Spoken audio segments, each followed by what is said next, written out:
नमस्कार दोस्तों, स्वागत है आपका। हमारे पूर्वज के भाग 3 को आगे बढ़ाते हैं। मनु के दूसरे पुत्र इक्ष्वाकु के 3 पुत्र हुए।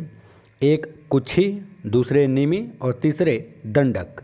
इक्ष्वाकु के पहले पुत्र कुक्षी के पुत्र का नाम विकुक्षी था। विकुक्षी के पुत्र बाण और बाण के पुत्र अनरण्य हुए। अनरण्य से पृथु और पृथु से त्रिशंकु का जन्म हुआ। त्रिशंकु के पुत्र धुंधुमार हुए। धुंधुमार के पुत्र का नाम युवनाश्व था। युवनाश्व के पुत्र मानधाता हुए और मानधाता से सुसंधि का जन्म हुआ। सुसंधि के 2 पुत्र हुए, ध्रुवसंधि और प्रसेनजीत। ध्रुवसंधि के पुत्र भरत हुए।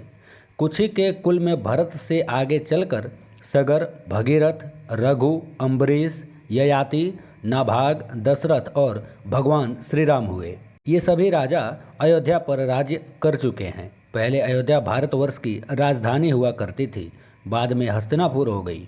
इक्ष्वाकु के दूसरे पुत्र निमि मिथिला के राजा थे। इसी इक्ष्वाकु वंश में बहुत आगे चलकर राजा जनक का जन्म हुआ। राजा निमि के गुरु थे ऋषि वशिष्ठ। निमि जैन धर्म के 21वें तीर्थकर बने। ऋषि कश्यप की दूसरी पत्नी थी दिति।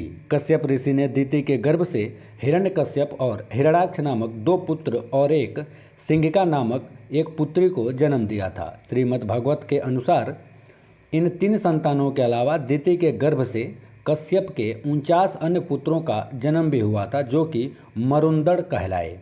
कश्यप के ये पुत्र निसंतान ही रहे। जबकि हिरण्यकश्यप के 4 पुत्र हुए थे, अनुहल्लाद, हल्लाद, भक्त प्रहलाद और सनहल्लाद। दिति के पुत्र ही दैत्य और असुर कहलाए। इनके काल में महान विरोचन और राजा बलि हुए थे। वर्तमान में अधिकतर दलित लोग खुद को दिति के कुल का मानते हैं, जो कि पूर्णतः गलत है। सभी के अलग अलग हैं। कश्यप ऋषि की तीसरी पत्नी थी दनु। ऋषि कश्यप को उनकी पत्नी दनु के गर्भ से द्विमूर्धा, संबर, अरिष्ट, हयग्रीव, विभावसु, अरुण, अनुतापन, धूम्रकेश, विरूपाक्ष, दुर्जन, अयोमुख, शंकुरिषा, कपिल, शंकर, एकचक्र, महाबाहु, तारक, महाबल, स्वरभानु, वृषपर्वा, महाबली, पुलोम और विपरीचित जैसे 61 महान पुत्रों को जन्म दिया। इसके अलावा उनकी 4 अन्य पत्नियां रानी काष्ठा से घोड़े आदि 1 खुर वाले पशु उत्पन्न हुए। रानी अरिष्ठा से गंधर्व पैदा हुए। सुरसा नामक रानी से यातुधान यानी राक्षस उत्पन्न हुए। इला से वृक्ष, लता आदि पृथ्वी पर उत्पन्न होने वाली वनस्पतियों का जन्म हुआ।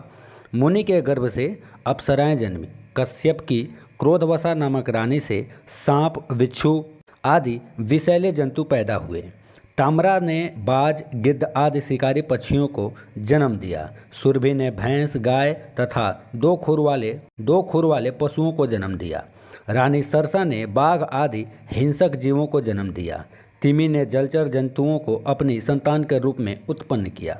कद्रु की कोख से बहुत से नागों की उत्पत्ति हुई, जिनमें 8 प्रमुख नाग हैं, जैसे अनंत नाग, वासुकी नाग, तक्षक नाग, करकोटक नाग, पद्म नाग, महापद्म नाग, शंख नाग और कुलिक नाग।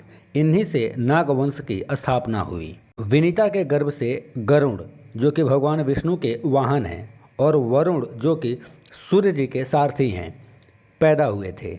रानी पतंगी से पक्षियों का जन्म हुआ। यामिनी के गर्भ से सलभों यानी पतंगों का जन्म हुआ। ब्रह्मा जी की आज्ञा से प्रजापति कश्यप ने वैश्वनर की 2 पुत्रियों पुलोमा और कालका के साथ भी विवाह किया था। उनसे पौलोम और कालकेय नाम के 60,000 रणवीर दानवों का जन्म हुआ था, जो कालांतर में निवात कवच के नाम से विख्यात हुए।